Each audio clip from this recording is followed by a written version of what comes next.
When you manage procurement for multiple facilities, every order matters. But when it's for a hospital system, they matter even more. Grainger gets it and knows there's no time for managing multiple suppliers and no room for shipping delays. That's why Grainger offers millions of products in fast, dependable delivery, so you can keep your facility stocked, safe, and running smoothly. Call 1-800-GRAINGER, click Grainger.com, or just stop by. Grainger, for the ones who get it done. When you manage procurement for multiple facilities, every order matters. But when it's for a hospital system, they matter even more. Grainger gets it and knows there's no time for managing multiple suppliers and no room for shipping delays.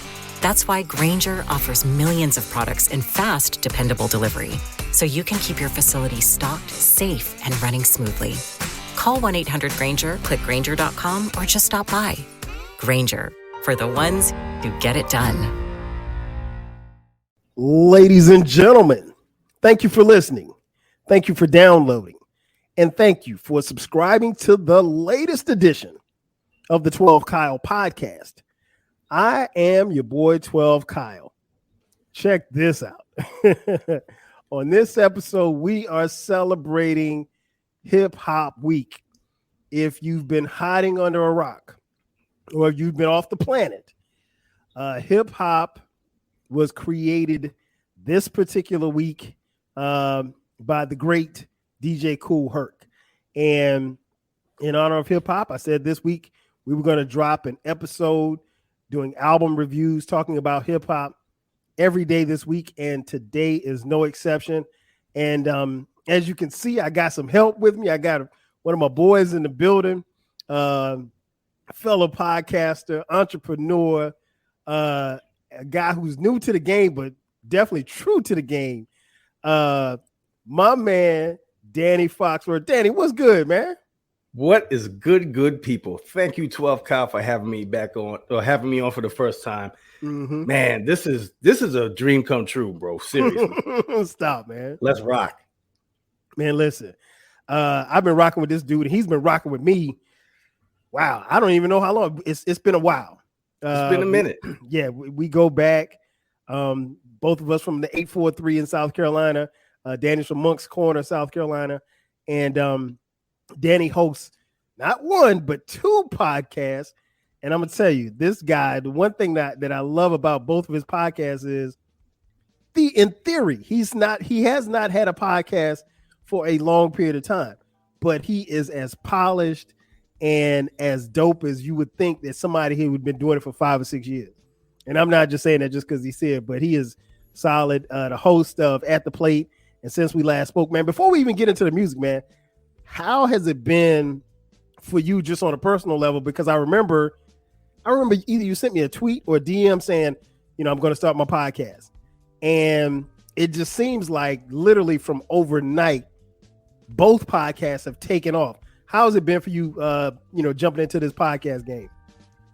It's been an awesome experience. There's definitely some growing pains, but you know what? They helped me improve my podcasting. But every week, I look forward to hopping in the booth and hitting the record button and either manning it solo or chopping it up with my guest. And I'm telling you, man, this it took me a while to get into the podcasting thing, but I'm here and I'm really enjoying it. That's all that matters, man. The fact that you're enjoying it. That's all that matters, because ultimately it's up to you, as far as what you get from it and how long and how far you want to take it. So, man, I mean, like I said, I'm not just blowing smoke, man. And I've been on your podcast At the Plate. You got a chance to talk baseball, man, which is, like I told you before, it's very rare because you were the only person to have me on their podcast to talk baseball. I've talked about every other sport other than baseball everywhere else. But now was a dope time anytime talking about my Yankees. But I brought you on here, man. We're going to talk about a specific album. This album we're going to talk about, it was the debut album from the mighty Mos Def. You guys know Mos Def from the group Black Star. The album was released October 12, 1999. It is called Black on Both Sides. As I was telling Danny, like before we came on, and many of you know, I said this year I wanted to do something a little different and celebrate hip hop as hip hop is turning 50. And I didn't want to necessarily do, because I do periodically throughout the year, we do album reviews and stuff like that. I wanted to do something where an album wasn't turning 10 years old or 15 years old or 20 years old or 30 years, 35, however.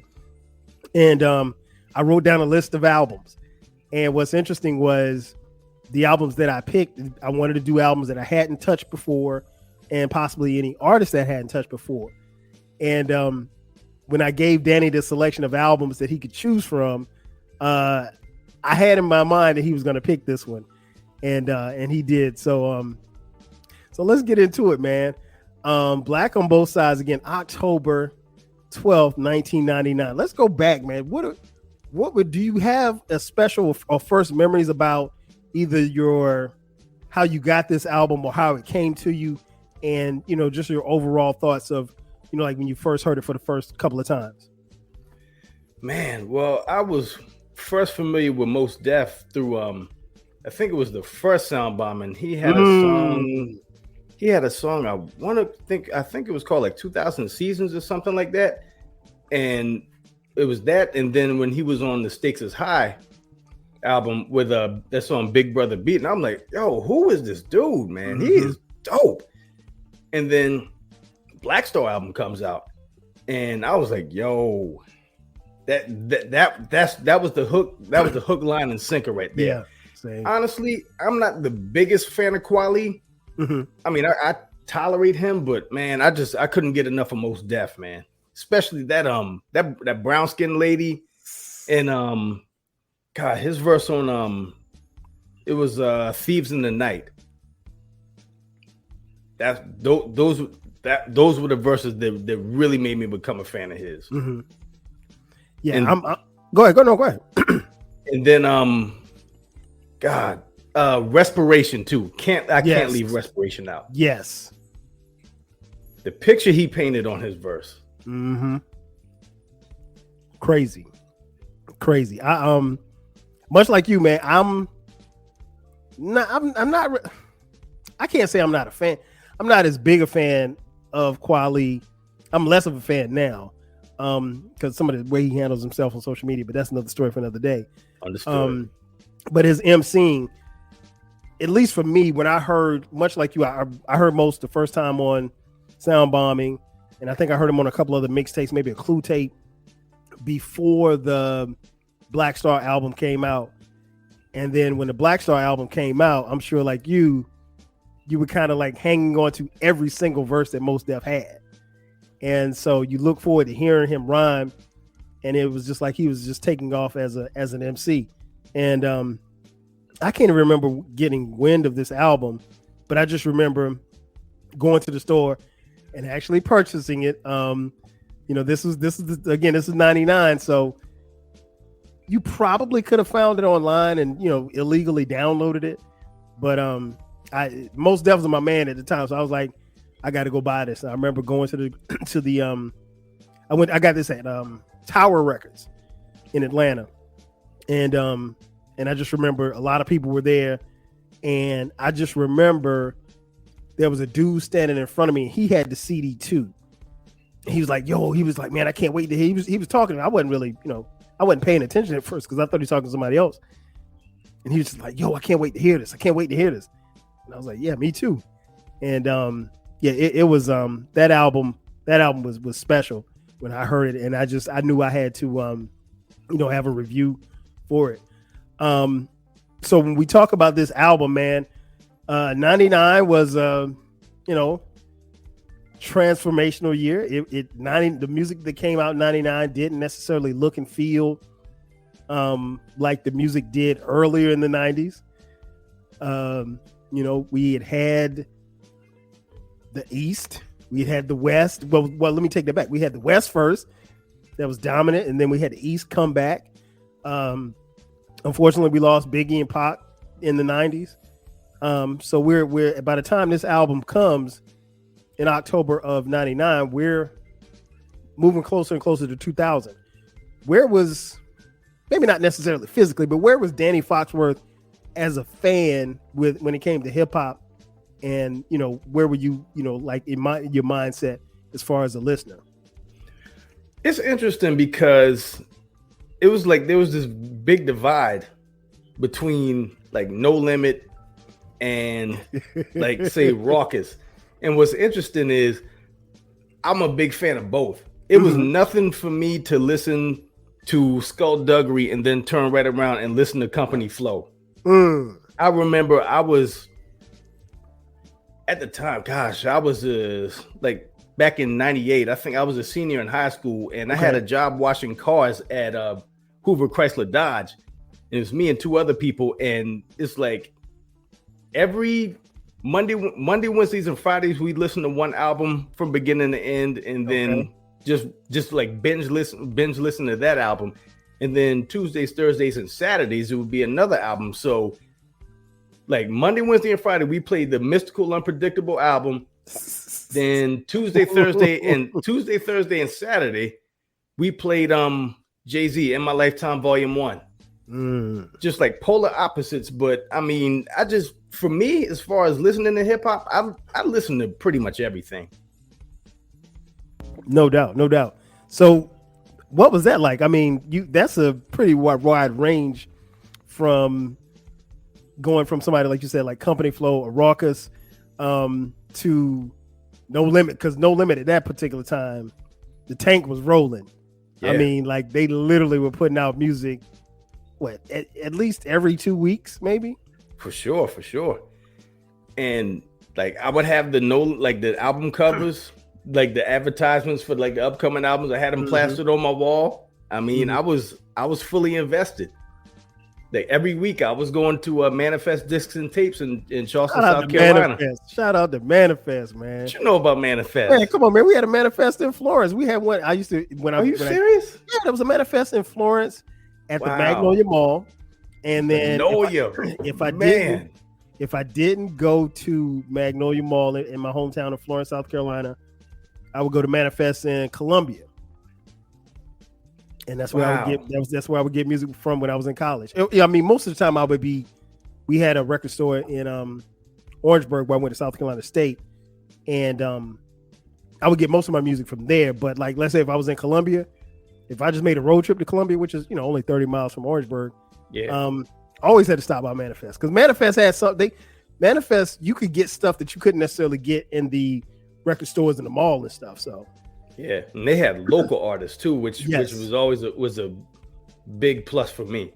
Yes, they heavily promoted local artists. If you had any local artists that were performing in the area, you could find out about it there as well. So yeah, you just took me back with Manifest. Man, I ain't thought about Manifest in about 5 or 6 years. When it comes to this album, one of the things I think is that doesn't really get talked about a lot, but there was some very, very solid production on this album. What did you think about the production? I love the production. The production was dope, but it was also incredibly varied. I mean, like it's like one song's production does not sound like the next song. And that was a treat to me. Just listening to that, I'm like, man, boy, he threw me for a loop there. Right. Man, he threw me for a loop here. Whoa, what? I didn't expect him to go down this road. And indeed to 88 Keys, Premier, Ayatollah, D. Prosper, Ali Shaheed Muhammad from A Tribe Called Quest, Psycho, LES, DJ Etch and Sketch, David Kennedy, just to name a few. He had some, while they might not have been quote unquote household names, he had some bangers on here. And the album runtime is 71 minutes, so a little over an hour, which would be by today's standards a album that was way too long. But I didn't. It's funny, man, because even when I listen to this album to this day, it doesn't feel like a long album. Does it feel like that to you? It doesn't. Now, when you play it, do you skip it around, or you just play it all the way through? I play it all the way through. Okay. I may skip one song. Okay, and we'll get to that in just a second. Again, this was the debut album for Mos Def, debut solo album for Mos Def. and again, I just remember hearing it for the first time after purchasing it, and I was very surprised. Not that I didn't think he could do it, but just the way the album flowed, just his overall temperament throughout the album, his subject matter, which we'll talk about in just a second, yes, was very, very key, I think. I think one of the things that stood out to me, just on a personal note, was that if you follow hip hop, where hip hop was going, hip hop at that particular time, a lot of it was shiny suits. It was flossy. It was about how much money you had. And we had come from, the gangster rap, if you will, in the early and mid 90s. And then, so here it is, you have this album, this collection of songs, Mos Def, and it's none of that. You know what I'm saying? None. Yeah. He gave it to you raw, and he gave you different elements of hip hop in this album. What did you take from it overall, as far as your your thoughts on the album? I'm going to keep it real with you, man. Mm-hmm. Black on Both Sides is my favorite rap album ever. Really? Yes. Wow. Yeah. Well, no wonder you picked it. Yeah. Yeah. Oh man, I can't get enough of that album, bro. Wow. Favorite hip hop album of all time. Now, notice, folks, he said his favorite. He didn't say the best. Not best. He didn't say it was the greatest album of all time. He said his favorite. Okay. Without a doubt. Wow. That's what's up. And now that I did not expect, but that is a great place for us to start there. This album was very critically acclaimed. Again, particularly when we talk album reviews, I never talk about how much it sold. Even to this day, I don't know how much it sold. I think it probably sold. I think it went gold. I think eventually. I believe so.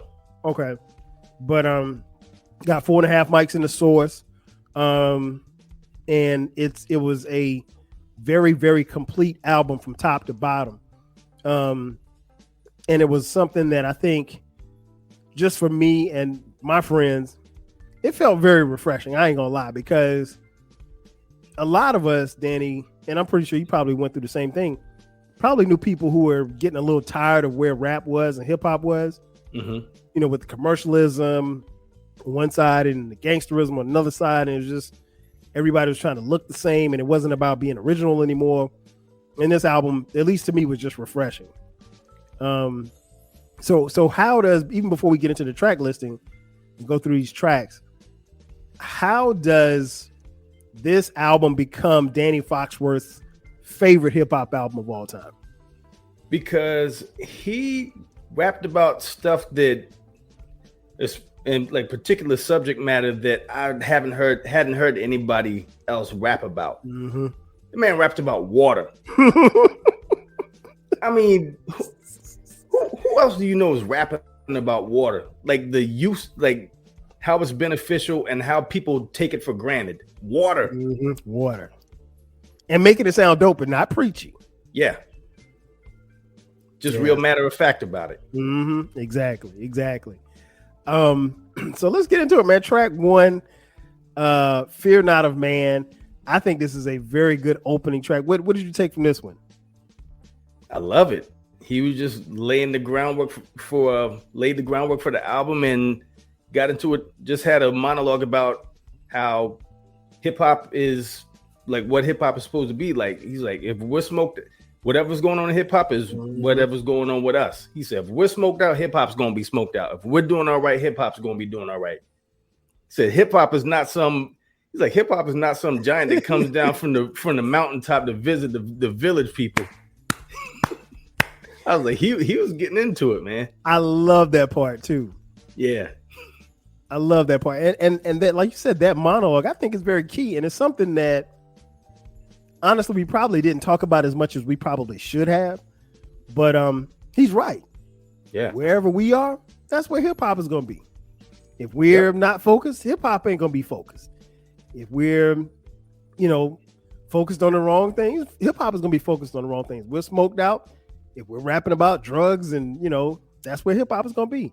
So I think it was very prophetic, if you will, as far as like where we were and more importantly, where we were going. Then we get into track 2, hip hop. Oh man. Talk to me about this one. Whoo, speech is my hammer, bang the world into space, now let it fall.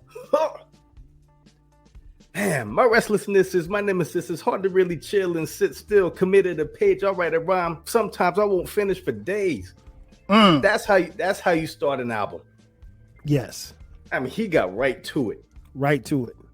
When he said, I'll write a rhyme, it may not finish it for days. That's even the artist and most people can relate to that, I love that. I mean, and I just, that song particular reminds me of like my first couple listens. And then I remember hearing this song and I was like, oh, we on this? I was like, oh, and that's when I kind of, in my mind, I told myself, he's got something here. He's on to something and he's making it happen. Then we get to track 3, produced by 88 Keys, called Love. What'd you think about this one? Love it, man. Real mellow. And he rides the beat so well, man. Mm-hmm. I mean, starts the song off with the Rakim line. I'll start to think, and then I sink into the paper like I was ink. When I'm writing, I'm trapped in between the lines. I escape. When I finish my rhyme, I was like, this guy, man. Yeah. And that lineage, man. Yeah, that's one of the things that I really appreciated about it, because it lets you know, like, hey, he's a student of the game, I think, and we didn't really see that. And then not only just being a student of the game, but he also, in that line, he's paying homage to, Rakim, somebody who came before him. And that wasn't something that we saw a lot in hip hop at that particular time. So love that joint. Then we get to track 4, the lead single, Miss Fat Booty. Talk to me about this one, Danny. So good. And I mean, because some of the what he was rapping about, I could relate to. Seeing a chick in the club, particularly the ass so fat that you could see it from the front. Come on, man. Bro. Oh man. Took me back to them days when I used to be in the end zone and in the Diplomat back home back in North Charleston. Mm-hmm. And seeing this chick at the bar, and just same and funny enough, her name was also Sharice. Say word. Yeah, I was like, man, this is hitting a little too close to home. You got a story for us or something? It's not much of a story. She turned me down. Okay. But yeah, I mean, I approached her. She was looking too good, and she was like, "No, thank you." Wow. And she left and danced with her girls. I'm like, all right, charge it to the game. She gonna see this podcast and be mad. She be like, man, I knew I should have talked to that dude. Look at him now. He's got 2 podcasts and he's doing his thing. Yeah, stunting on him. Yeah. But yeah, I love that record, man. And just him talking about the hurt that she was putting him through. Mm-hmm. And then he comes to the club and sees her doing lay me down, lick me up with another chick, and I was like, whoa. So this is how it ends. Yeah, okay. I didn't foresee that ending. Me either. Yeah, it's the thing I always say on this podcast, man, and I know you've heard me say this before. Very relatable content. We've all seen. There's not any guy listening to this episode that has not seen that one chick in the club and she's bad, and you try to talk to her, and for whatever reason it doesn't pop off, and then maybe later you cross paths or whatever like that. But it, at least for a short period of time and throughout the story, it worked for most. You know what I'm saying? But yeah, it didn't end well for him. But I think one of the things that I took away, and that I always take away from this, is that he goes back, because you and I grew up in an era where you had to be able to tell stories with your rhymes. It wasn't just about spitting 1,000 bars, but like you had your story rhymes help define you as an MC. You show me a lineup of the dope or people that we would consider to be the dopest MCs ever, and I'll say, hey, they got to have a story rhyme. They got to have some dope story rhymes at some point, in their discography. And I really enjoyed this one because Mos he put it out there, man. He put it out there. He did. And I think this is a dope lead single. Then we get to track 5, Speed Law. What you got for track 5, Speed Law? I like that one too. Had a nice tempo to it. And the fact that he mentioned Dale, he might be the first rapper to ever mention Dale Earnhardt in a song. Permanent like tattoos and birthmarks, third-degree burn marks, driving on tracks like Dale Earnhardt. I was like, hold on now. Yeah, I don't think anybody else, at least up to that point, had mentioned Dale Earnhardt before. Yeah, but I love that record. Mm-hmm. Yeah, same here. That one fits well, I think, on the album. Then we get to track 6, his first feature, Do It Now with the great Busta Rhymes. What'd you think about that one, man? This is the one I skip. Really? Yeah. Oh, wow. Yeah. All right, well, tell me why you skip it. Man, I don't know, man. It's like, I don't know what it is about Busta. It's like I go back and listen to his stuff. I am a Bus fan, but I got to take him in small doses nowadays. Gotcha. It's like makes sense. Yeah, just like real gruff, real aggressive, and he don't be saying shit sometimes, man. And it was like it bothers me, and it really shouldn't. Mm-hmm. But in this instance, it does. What's funny that you say that, because my boy Eclectic, shout out to E, he says the same thing about Bus. He's like, I can't, like, and because we were talking, I think we were talking off air after we finished recording one time. Mm-hmm. And he asked me about, I want to say he asked me about if I purchased a Busta Rhymes album. No, you know what? We were talking about Busta's discography. Mm-hmm. And he said something about, like, something to the effect of he loved, The Coming. And he said something to the effect of, like, I haven't listened to his discography in its entirety since The Coming. Like, that was the last album that he was in on Bus. And that was like, The Coming was what, his second album? Was it first? That was his first album. First album, okay, yeah. So anyway, I told him that I think I can't remember the name of the album that I bought, but the last Busta Rhymes album I bought was the one with the red and black cover. I can never remember the name of the damn Anarchy. Anarchy, there you go. Because that was the last one I bought. And I love that album. But like you said, with Bus, particularly that particular time, yeah, you had to take him in doses. Now that you ain't gonna be riding to church to listen to Busta Rhymes, So, but I like this song, man. Okay, I like the back and forth between him and Bus, and it's interesting because we talked about this on a lot of podcasts and stuff, that even in the albums that we love, there can be a song or songs that we don't like, that we skip. Yeah, it happens. He's like that. Yeah, it's very few albums that you could probably, and I don't even want to use the word perfect, and I definitely don't want to use the word classic, but let's say the creme de la creme of albums, there's some songs that you may or may not want to hear. Like we, Eclectic and I talked about, It Takes a Nation of Millions to Hold Us Back. Mm-hmm. He don't like the last track. I'm like, yeah, it's okay. And that was a Party for Your Right to Fight. Yeah. I get it.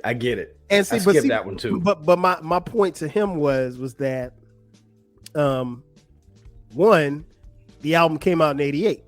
I didn't have CDs in '88. I had the tape. Yeah. So guess what? It's the last song on the tape. I might as well listen to it. You see what I'm saying? So ride it out. I kind of landed on that by default. But now his thing was, well, now when I get to that song, I'm fast forwarding to the end of the tape. I was like, oh, well, okay, I get it. But it's not necessarily a popular song. But it's interesting. I did not think when you said that this is your favorite, I didn't think if there was a song that you skip, I didn't think it'd be that one. Then we get to track 7, Got. Talk to me about Got. Cautionary tale. Man, listen, another story rhyme. At the gambling spot and your hand is mad hot. God, God. this is how you get, bro. Mm-hmm. He was dropping gems To this day. I mean, people just that hubris, man. People Mm-hmm. thinking, I've got all this money and this jewels, and I can just post up wherever and nothing's gonna happen to me. That's not how it works. It don't work like that. He said, See, I like to have nice. Yep. Go ahead. No, go ahead. So I like to have nice things just like you, but I'm from Brooklyn. Certain shit you just don't do. Like high posting when you're all alone or high posting when you're far from home. Yes. Yeah, he laid down the rules basically for the do's and don'ts. He said the harder you flash, harder you get flashed on. Yep. Very, very much a cautionary tale. It's funny, man. People don't listen to that. And I think that was very key for him to put that on the album because, again, to your point, what you mentioned earlier, he's rapping about stuff that you don't normally hear on an album. I mean, he devotes an entire song to, watching yourself and not getting robbed. Yep. Because the streets is hungry and the streets always going to be hungry. So it is what it is. Yeah. Then we get to track 8, another single. Umi Says. What you got on this one, man? Dog, I play this record every morning when I wake up. Really? Literally every morning when I wake up, man. Wow. Yeah, I get up, I play this song, drink my water, do my stretches, and I'm good. I'm set for the rest of the day. Wow, that's what's up. Yeah, this one right here, Danny, never gets old for me. Never gets old. This what I call vintage Mos Def, and it's one of those songs that it's just a feel good song. Like it, and I think it's always good, particularly in hip hop, particularly when we hear and see so much of what we see on a day to day basis. It's good to have that one song or two that you can put on, and it can change your mood. And this you're not going. There's no way you can listen to the song and not tap your feet or bob your head or sing along for that matter. So 100%. Yeah, I love it. Still love it to this day. Then we get to track 9, which you talked about a little earlier. New World Water, man. Talk to me about that one. Man, New World Water make the tide rise high. Come inland and make the house go by. Mm-hmm. Just, oh man, there's so many things that water does that we really take water for granted. We really do. I mean, and it's something that like you think about it, but I never really thought about it until I heard this song. Not in detail, you know what I'm saying? Yeah. So you can take what he said. That's like it don't. I can't even remember what he said. Like things about to get real wild on the app. You be buying Evian just to take a fucking bath. Yeah. Used to say he used to have minerals and zinc in it. Now they say it got lead and zinc in it. Fluorocarbons and monoxide. Got the fish looking cockeyed. I mean, golly, boy, he was just. That was a thorough song about water, which I've never heard another rapper ever do. I don't think I've heard anybody rap more than 4 bars about water. Yeah, I don't. I mean, if they're out there, maybe point them to me, but none come to mind immediately for me. Then we get to track 10, Rock and Roll. This one's a little different. What would you think about this one? I like this one. It was a welcome departure. Like he started off with the slow. They sing songs for inspiration. They sing songs for relaxation. They sing songs to take their mind up off that fucked up situation. Yep. I mean, just it's like really no structure to it. He's just going with the flow, singing along with it. And then he started getting into the white rock and roll artists' asses. Like, you didn't start this. Right. You may dig on the Rolling Stones, but they ain't come up with that shit on their own. Nope. I was like, okay, this is where we going. All right, let's go. Let's take a ride. I loved it, man. I think I remember hearing it for the first time. I was like, like you're doing something, and then you're like, wait a minute, damn, where this come from? Like, because he gets into it, and as he gets deeper and deeper into the song, then you kind of catch it on. catch it all, and you're like, oh, okay, now I see how he got to this point. Yeah, I love this joint, man. I love this joint. And again, I think it's funny because I remember having this conversation with one of my boys back in the day, and he made a good point. He said, look, if Mos Def was on Def Jam, he's like, this record doesn't make this album. This particular song don't make this album. It's like, no. It's like, because Def Jam had a formula, and you had to stick to that formula. You got to have 100%. Your club records, you got to have your street records, you got to have for the ladies, you got to have the Dead Homies record, you got to have, unless you hold for somebody like that, you can't necessarily deviate too far off that path. Right. But yeah, man, I love that joint. Then we get to track 11, where his counterpart, his partner in crime, Talib Kweli, shows up on Know That. What'd you think about this one? I dug it. I dug it. No, Kweli notwithstanding. Right. I wasn't mad at what Kweli was spitting. And they always have just generally they have a good rapport, good chemistry. So I didn't have any problems with this record. Yeah, I thought it was solid. It wasn't that I didn't like it. It wasn't skippable, but I thought it was solid. I thought it was real solid, and it was good because we got a chance to see Kweli, and I think there were a lot of fans of Mos Def that probably would have been upset if he had done this album and Kweli didn't show up on at least one track. So they gave the people what they wanted. So I wasn't mad at that. Then we get to track 12, Climb, featuring the lovely Vinia Mojica. What did you think about Climb? Vinia Mojica automatically gets a pass from me. Again, just vibing. I mean, no real rhyme or reason to it. They just vibing. Right. People climb into the night like cool world. Like, I'm all in. All in. I will say this. As much as I love Vinia Mojica, this is the skip for me. Okay. I have to be in the mood for it. If I'm in the mood, I'll listen. If I'm not in the mood, I'm like, skip. But I'm mad at that. But it's a decent song. It's a decent song. I think I think over a period of time, it grew on me, because at one point in time, Danny, it was just a straight skip. All like it was just I don't want to hear that. Oh, but over a period of time, it resonated more and more with me. So I can dig it. But it just depends on how I feel. If it's a Saturday, I'm in the car and it's on, I might listen. If I'm in the house cleaning up, I might not. You know what I'm saying? It just depends. Track 13, Brooklyn. Not Tyler. Mos Def talks about the place where he's from, man. What'd you think about this one? I love this record, man. I love this record. I'm a trilogy. Like, the beat switches 3 different times. Man, it's like it goes from one beat and then it goes to the oh God, I can't even remember the sample that we live in Brooklyn, baby. Yeah. Oh, I know exactly where that's from too. I'm gonna think of it probably by the time we finish recording. And then the third beat, he switches to Who Shot You? I was like, whoa, Brooklyn, the habitat, the place where they happen at. Yeah, man. The one thing that I wish would have happened with this album, I wish this would have been a single with a video. Yeah.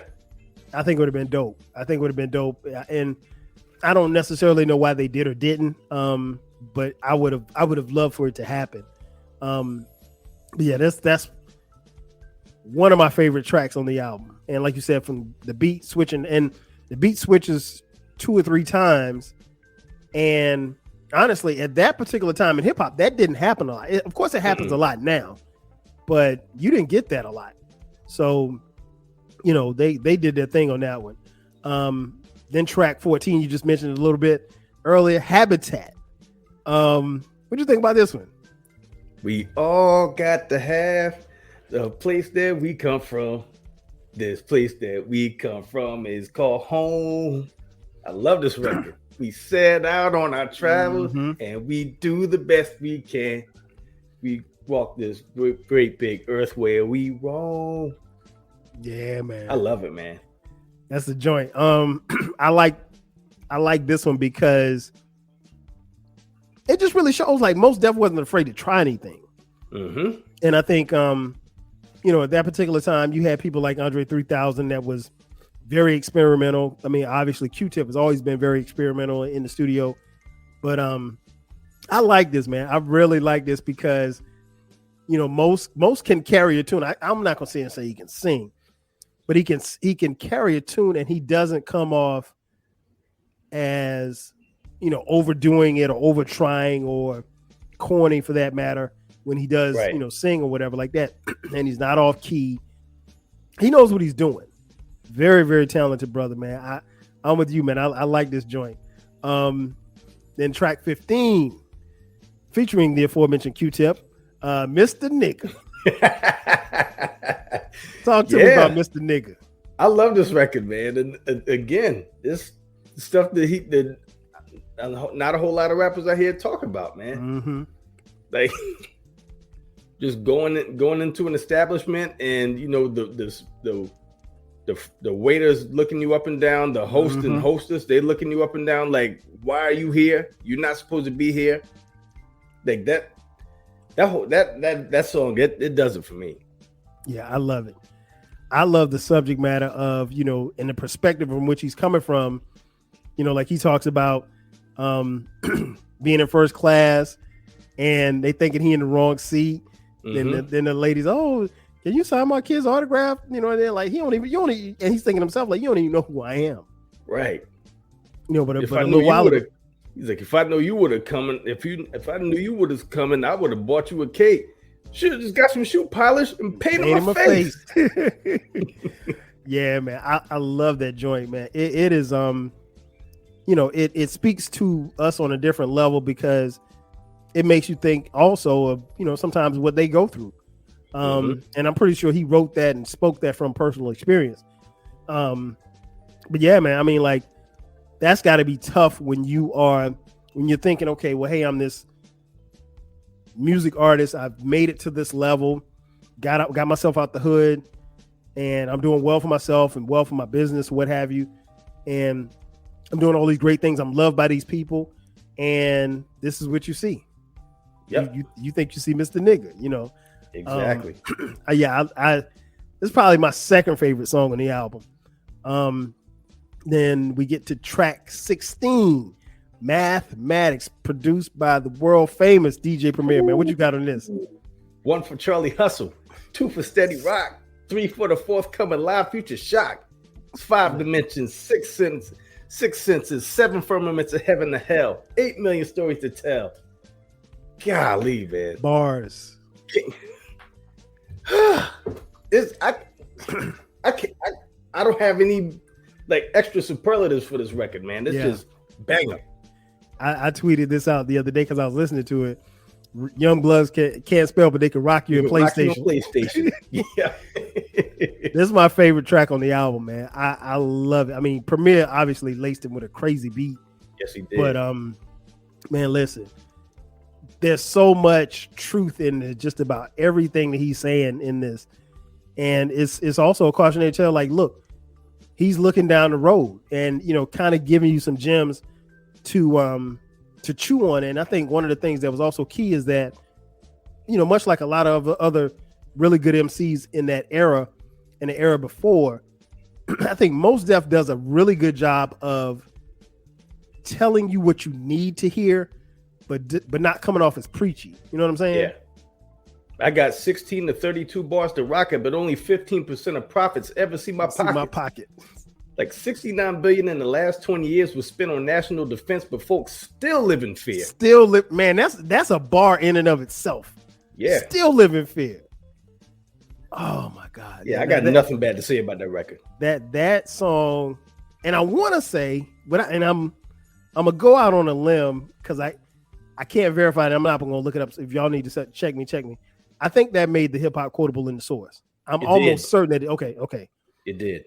I was about to say, because you could really pick a verse. Yeah, you really could. You could pick a verse and it wouldn't matter. I mean, and then the album ends with May December, which I love. It's no rapping on it, but it's just an instrumental, but it's a vibe. Yeah, and it's a hell of a way to close out an album. Yeah, man. Hell of a way to close out an album.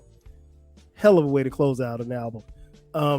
As I mentioned, 71 minutes, so a little over an hour.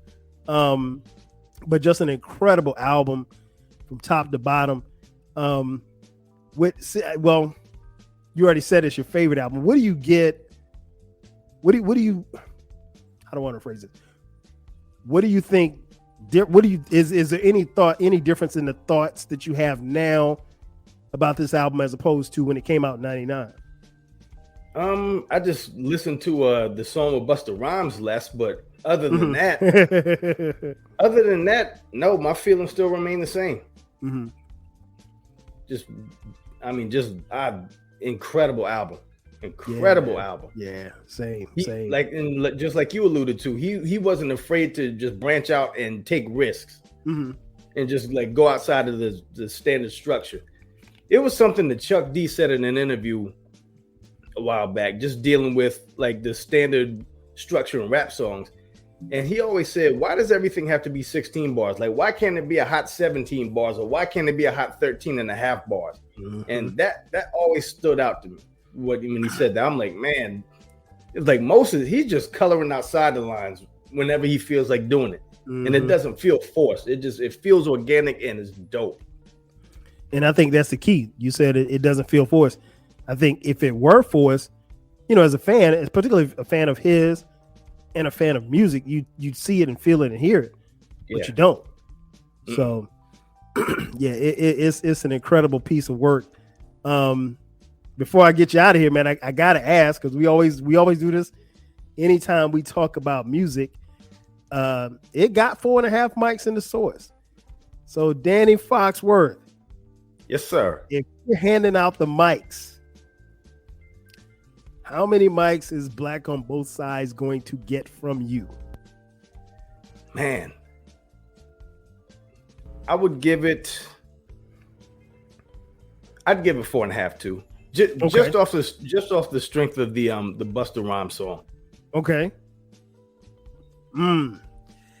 Yeah, I gotta agree. If I omit that, it gets 5 for me. I gotta agree. I think if you take the Climb song off for me, yeah, it's really touching. If you take Climb off, even though I don't have a problem with May December, most people probably would take it off, but I think you keep that on. And it's still it's 4.5 mics, and I think it's a very solid 4.5 mics. This album, the one thing amongst other things that I love about this album is that, and I'm pretty sure you do the same, I can listen to it doing just about anything. Yep. It doesn't matter if I'm in the car. It doesn't matter if I'm cleaning the house. You can just throw it on, and you're gonna vibe, man. And it doesn't feel old, doesn't feel dated. Nope.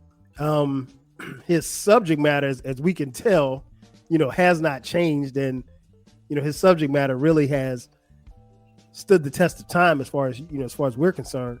Yeah. And even listening to it, man, I wish that there were more albums like this, particularly at that particular time in 1999. I agree. I could not agree more, man. Yeah, man. Yeah. So Black on Both Sides, man. But before we get out of here, Danny, man, tell folks where they can find you.